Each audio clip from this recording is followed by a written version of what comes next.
আসসালামু আলাইকুম সবাইকে। আর দেখো কা সন্দেশ করাওয়ার তো সবাইকে ঈদ মুবারক। তো ঈদের হান্দেশ করা আমরা পিঠা তৈয়ার করার প্রস্তুতি চলে।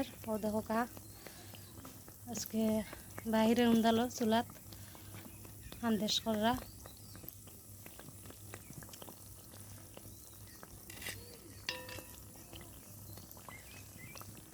লাকড়ি দিন আনলেও একটা সমস্যা, দুমা মানে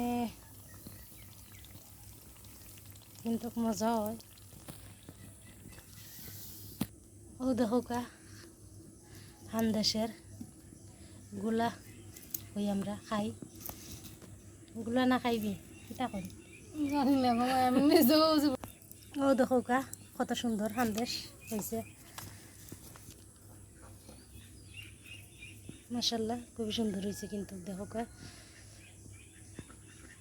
আচ্ছা পরবর্তীতে নেক্সট আরও যেটা করো বেশি পিঠা করো হইতো না, কারণ কেউ নাই, কেউ খায় না তো তো সেমাই টেমাই করো হইব পরবর্তীতে।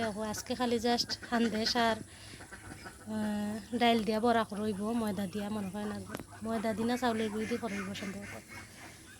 তো আমি খালি ময়দা গুণ মাখাই দিচ্ছি আর তারা কররা, তো সকলে মিললে করো হইব। নেক্সটে করলে অবশ্যই আপনার সাথে শেয়ার করব। তখন আপাতত ওখানে বিদায় নিলাম, পরবর্তীতে আবার এমনি বড়া যাওয়ার সময় করা হওয়ার সময়। আসসালামু আলাইকুম। তো দেখো কালকে তো আন্দেশ করছিলাম আর পরে আর ভিডিও করতাম পারছি না আমি। তো একটু লেগে ডাইল দিয়া বড়া কি ডিম দিয়া চাউলের গুঁড়ি দিয়া খুবই মজা হয়, খুবই টেস্ট।